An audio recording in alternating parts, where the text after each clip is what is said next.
Hey man, hello and welcome to Relaxed Mel. So today we are going a little bit in a different direction. I am going to be doing our series on the 4 pillars of Relaxed Mel, probably more than likely on the next episode. But today we've got my first interview for the show. This is actually kind of a really neat discussion that I have with a good friend of mine named Jake Warner, and I decided to sit down. I wanted to have a discussion about race. It's been going on. I have very specific thoughts about it, very specific ideas about it, but I wanted to see if I was on track, if I was completely off track, if what some of the things folks in society are saying today are actually true, or if they're not true. How off are they by one particular man's view? And so I decided I wanted to go ahead and sit down with my friend and do this. And it came together a whole lot faster than what I thought it was actually going to happen. I figured, he may be able to do something on the weekend, or we may have to kind of putz around with our schedules a bit. But it was like, oh, no, I can do it tonight. And so you're fixing to hear a recording that was done in the truck. So not the best recording environment. Tried to make sure it was as quiet as possible, but with it being 100 degrees outside, a lot of the truck drivers beside me just really weren't keen on turning their trucks off while I talk on the phone. So you may hear some truck noises and some other stuff and like that. I hope the main discussion comes through good enough for you, because there's some really good points in there, because we find out that there is some racism out there. Which we all know there is some racism out there. It's there, but is it as prevalent as what BLM actually is saying? So we're going to look through that. We're going to talk about this, and we're going to have a good time. It's a great discussion, and I recommend you go over to Jake's podcast, Big Brother Jake podcast, and look it up, subscribe to it, because he's got some really incredible content out there. So anyhow, I'm yabbering, so let's go ahead and let's go on with the discussion, and we will be back with the 4 pillars of Relaxed Male following next week. All right?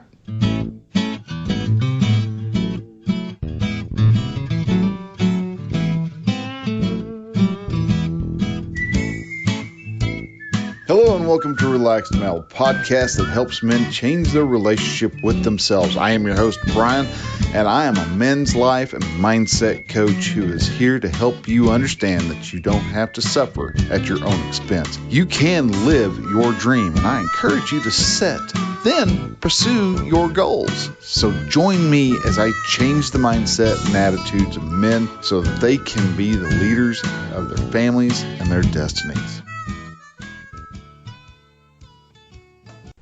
All right, everybody. Hey, man. Hello, and welcome to Relaxed Mel. So today I made it called an audible, because I have been having a lot of different podcasts that I listen to come up talking about the issue of race.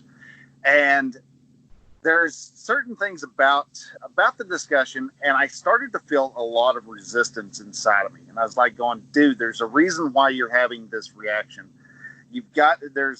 There's things that you may not agree with, but apparently when there's a lot of resistance, there's a lot of what's called cognitive dissonance. It says that rattling feeling of two opposing thoughts that are banging around in your head. And this thing was banging around my head real good this week. And so I decided I needed to give a friend of mine a good call up and have him kind of help me come to understand what it is I'm thinking and what his views are. Is the news and what we're hearing actually true? Are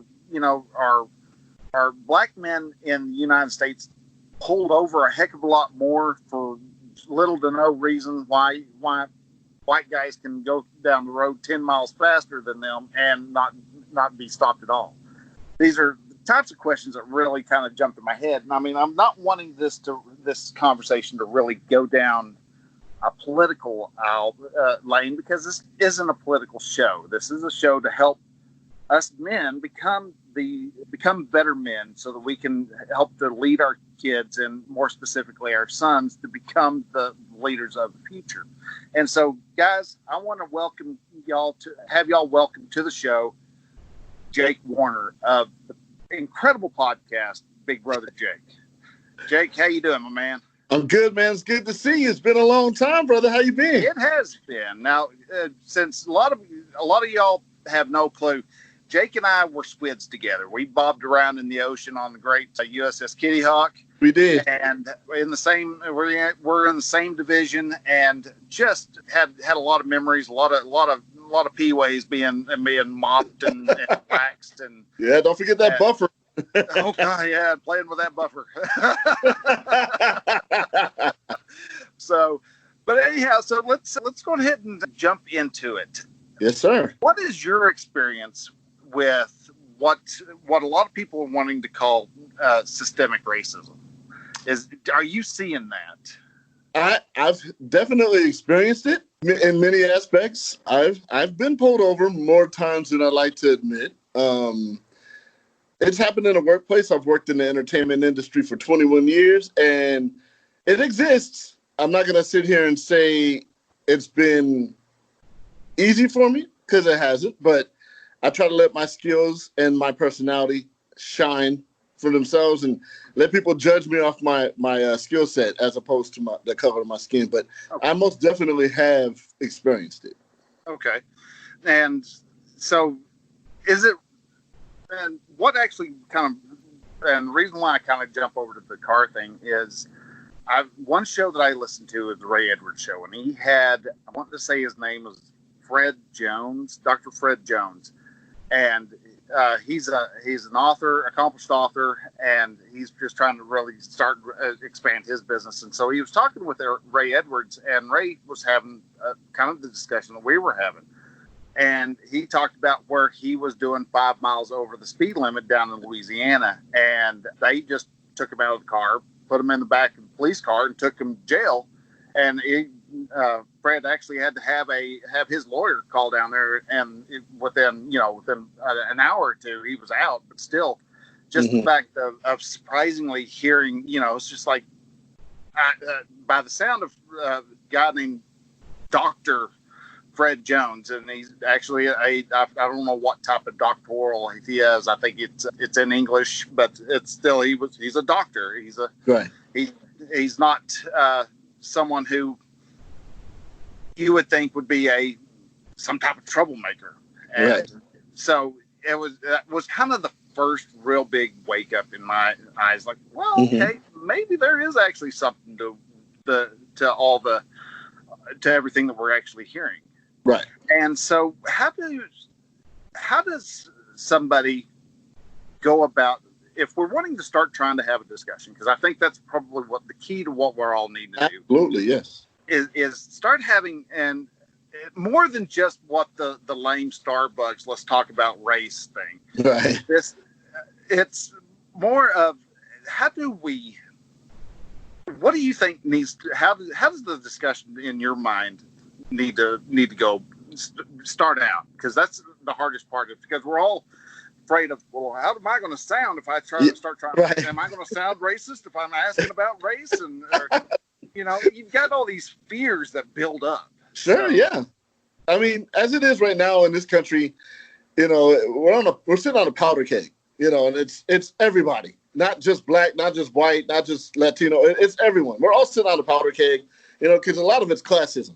But in order to start a dialogue, I think all of us as a collective need to sit down with an open mind and realize this does happen in this country. I mean, I'm from Los Angeles. I grew up in California. So racism out here isn't as big as, say, down south or the different boroughs of New York and whatnot. But the key to having a discussion is have an open mind and realize that whether you believe it or not, these types of things do happen in this country. A lot of people will say, oh, well, you know, I don't believe it. But a lot of people won't believe it because they didn't live it. Right. And when I tell people my experiences that I've gone through, and there's been over a dozen, maybe more, I've lost count, people tend to say, oh, come on, you must have been speeding. Or you must have been this or that. I think we need that open-minded dialogue. We just got to be open to different discussions, different opinions, different experiences, and realize, yeah, what you may not have gone through doesn't mean this other person didn't go through it. So that's where we need to start, first and foremost. Okay. Yeah, I mean, and in the middle, the flyover country, as some people like to refer to it. Right. Yeah, it's a rare time. I mean, especially if you're in a small town. My town, we had one boy. He was adopted. He was a mixed race, so he was the closest thing to. We used to joke around. He was I believe he, at least how us kids acted, he was well loved. We used to call him our soul man just because he was the one that brought soul to the group. And in all reality, I mean, granted, we probably were some way, you know, kind of extenuating what little bit of racism we did have. Right. But at the same time, he rolled with it and we rolled with it. And I mean, he played football and he was a great guy. I mean, my son has a great friend. He's in the Navy now. As a matter of fact, Tim Anthony he's actually stationed over in Florida, but one of Jaden's best friends, and he's a kid of color, and he was a very laid back kid, or was like, he's not in my life anymore. We still hear from him all the time, but he is one of the most laid back guys you ever come across. And it seems like that's why I think I have such an issue, is because, I mean, we welcomed Tim Anthony in the house. He's one of our adopted kids, so to speak. And so there's those, when everybody starts running around saying everybody so-and-so, so this, you know, the whole, trying to paint a whole side of an aisle, to speak, with a very broad brush. If anything, that causes me to fully understand the problem with stereotypes. Yes. Because it's like going, well, dude, y'all don't like to be painted with a broad brush, and neither do we. Right. And so, yeah, I mean, granted, there's probably, you know, some little grandmas that still run around, and, you know, they'll drop an N-word from time to time and not think twice. Well, my dad did. I love I wish he was still around, but one of the funniest stories I ever had about Dad was him and my wife and a friend of hers. They went to Walmart. And there was this, and according to what Jana and Sherry said, there was a beautiful black woman walked by. And my dad, he looked at her and he watched over, and all of a sudden he was like, "That's a good looking lady. Oh, that's a really good looking lady." He's like, "Dad, shut up. You're going to get yourself," you know.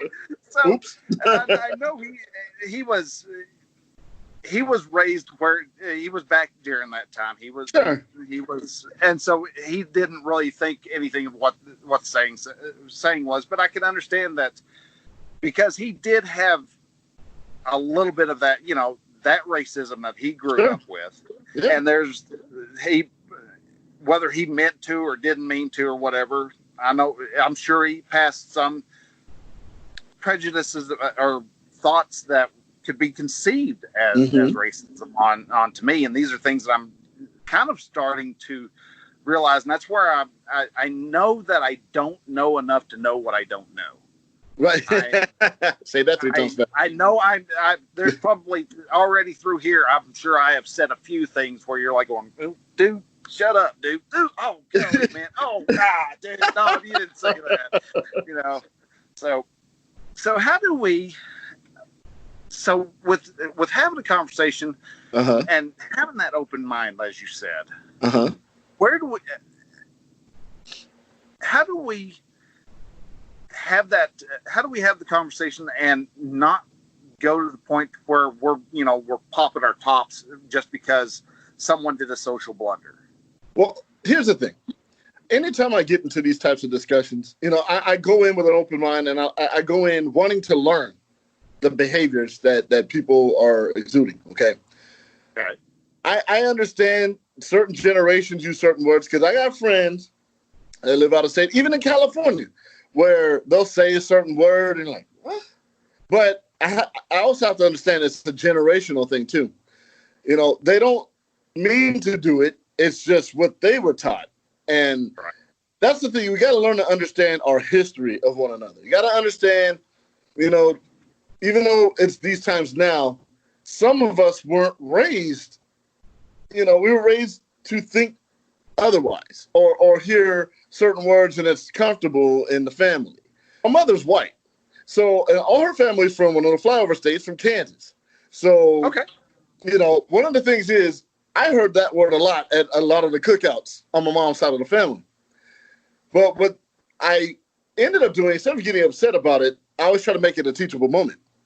So I would say, why are you saying that word? Why do you think I do this? I know it's a stereotype, but am I that person? Do I go around stealing stuff? Do I go around have my pants sagging off my ass? Excuse my language. I don't know if you know, but like, okay, so off my ass. Like, no, I'm not that guy. So if it's not just me that's like this, we have that throughout all races. I mean, you're going to have your quote unquote ghetto people in every race, right? Like trash, hoodlums, whatever you want to call it. But it starts with learning the history. I can't be mad at somebody.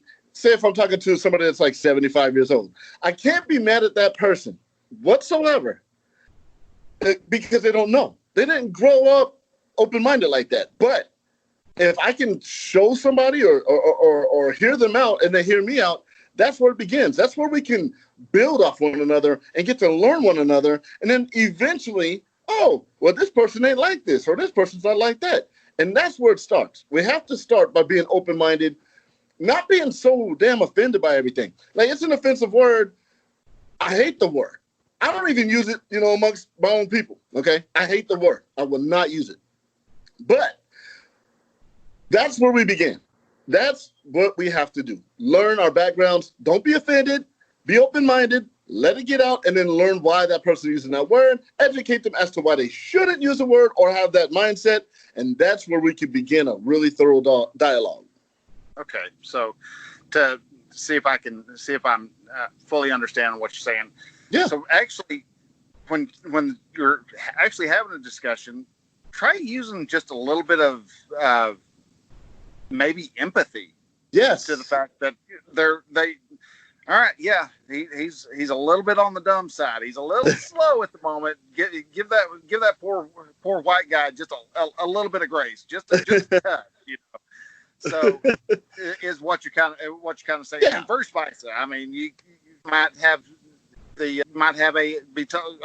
might be talking to a black gentleman who is feeling so incredibly hurt over how society has treated him. So he's going to be angry. Yeah. And to bestow just a little bit of grace to him and say, dude, it sounds like you're pissed off. Just why? Right. Why are you mad? What is it about that? And when they go through and start spouting all the things that, all the generalities. Yeah. To what a very wise woman once told me, God gave you 2 ears and 1 mouth for a reason. Listen twice as much as you speak. That's right. Don't try to rebut against what he says, even, no matter how general and how stereotypical it may sound. But hear him out and listen to what he's actually. Try to listen to exactly what he's saying. Right. Exactly. Have some empathy. You hit it on the head there, Brian. Empathy is what's needed in these types of discussions. You can't just brush off that. What I've gone through is. That doesn't happen. Okay, it may not happen right now, but it's happened. My parents, when they got married, in 28 states, their marriage was still illegal back in 1968. Okay, wow. So, and my father, he grew up in Washington, D.C., so he's right in the middle of the civil rights movement. When he got married to my mother, my mother grew up in California. Okay, she was like it's not like that out there. It's different. And she experienced reverse racism, and she had to show her in-laws, I'm not like what you think. And she had to learn the same. So we have to have the empathy of, okay, you did go through it. Tell me how it made you feel, why you feel a certain way, this, that, and the other. You hit it on the head with that. And I think I've had the same type experiences where I've had to have empathy, because being in the entertainment industry, I've been on radio and TV for 21 years, going on 21 years. And I do have to work twice as hard. There's a lot of nepotism, no matter what color. There's a lot of nepotism in entertainment. But one of my great mentors, Tom Bowman, he's a white man. And he's a little older than me. And I said, man, I'm from the hood. I grew up in a very dangerous neighborhood in Southern California, in a city called San Bernardino, which is like the Detroit of the West Coast. It's really bad out there. And I had that mentality. I was in the Navy, and I was always open-minded. We had a white, my best friend, this is going to be, my best friend's white, but like he is, 35 years, my boy Paul. We didn't see that stuff. But I still had that mentality of, I didn't grow up around a lot of white people. So when I got into the entertainment industry, my man Tom Bowman, I'm like, man, you're not going to show me anything, man. I'm just a black kid from the ghetto. And he literally grabbed me by my collar and said, we don't do that stuff here, man. I just want you for your skill set. I don't give a damn what color you are. And that's what opened my eyes, like, oh, well, it's not like that either. I don't have to have that mentality of, whoa, So empathy is needed in these types of discussions. And we can't just assume, because he's white, he doesn't like black people. Or he's a black dude, he's a gangbanger. Oh, he's Mexican, he must be a cholo. Like, it's not like that. I mean, of course, a stereotype happens from something that somebody's seen. I get all that. But it's up to us, especially in this generation, to talk it out and to learn and not just, well, I was raised that way. Well, okay, maybe you were, but we're in an era where we have smartphones and dumb people. So you can crack that thing up and get off Facebook for one moment and kind of do some homework. Being in the Navy, that exposed me to a lot of cultures, as you know, because you served. So, and we served together. And I didn't see that. I didn't see Brian the white guy. I just saw Brian the cool dude, So right. That's what we need. That we need more of that, and we can advance as a race, a human race, as opposed to, you're white, you're black, you're this, you're that. I've never grew up like that, so it's really hard for me to comprehend it. So, okay. Well, here's another question. Yes, ask away. Racism has actually gotten worse since, let's say 80s. 80s is kind of where my area of consciousness really starts to go. So I mean, I'm a product of the 70s, but still, the 80s is where I grew up. Baby myself, man. So do you think racism has actually gotten worse, or is it just become more in the forward mind? I think it's become more exposed because we have more outlets where you can see it. I think it's gotten better, but there's certain areas, certain people that continue to facilitate racism. Like here in California, a city called Fallbrook, right near San Diego. You have Tom Metzger and all those people down there with the skinheads, which a lot of people don't know. California, we have our share of the Klan and stuff here too, mainly in San Diego. So, yeah, it's out there. And I think it's gotten better, but it hasn't gotten, like, overall better. I just think it's being recorded now. I just think it's being more pushed out more. People are more brave to say, yeah, I don't like ends, or I don't like this, or, I can't stand whitey. People just like, they don't care. Because everything used to be taboo. Like, oh, don't say that, don't say that. People are just bold now. They just feel like they can say it and not give a damn. Right. Okay. So, yeah, it's that is one thing. It seems like has gotten way. If there's any drawback from the internet, I think it's the increase of tribalism that is absolutely. Where I've got my camp, and if you say anything wrong about, it steps out of that little confined area. All of a sudden you're a traitor, and people become afraid that they're going to be, kicked out of that particular tribe. And so I can see, But you're right. It is definitely being recorded a lot more. It is. And if I can piggyback off what you're saying, not to interrupt you, brother, but along with what's going on with racism, we got to also realize there's classism within racism too. Because I live in a nice neighborhood, and I do good for myself. So I'm the only black guy in my area.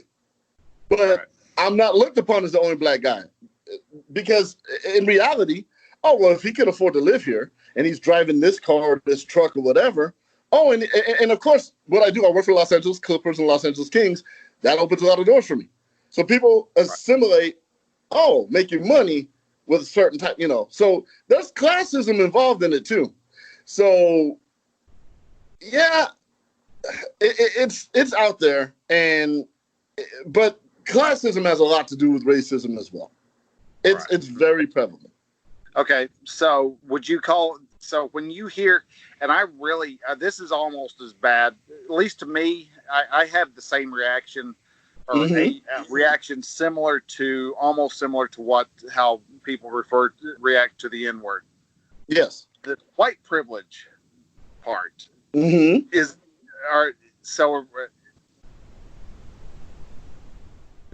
that even, do you say that you see something similar to that, or is that just people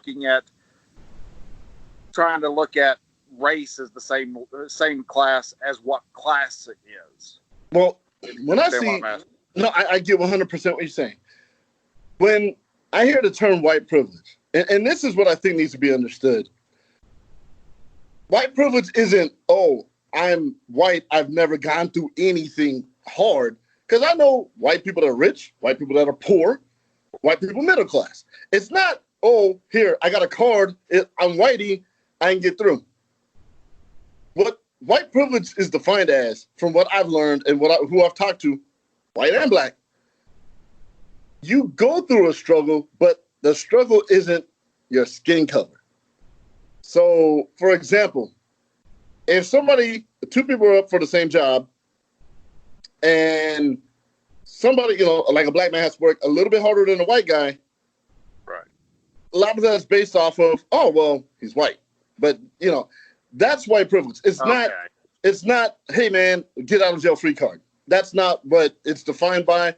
As I learned, everybody goes through, I know a lot of guys that work their ass off, and it didn't matter what color they are. It's just your color wasn't prohibiting you from advancing. Right. Okay, because I've always heard this. Had a granddad who actually whenever he'd go to the doctor, he actually only went to black doctors.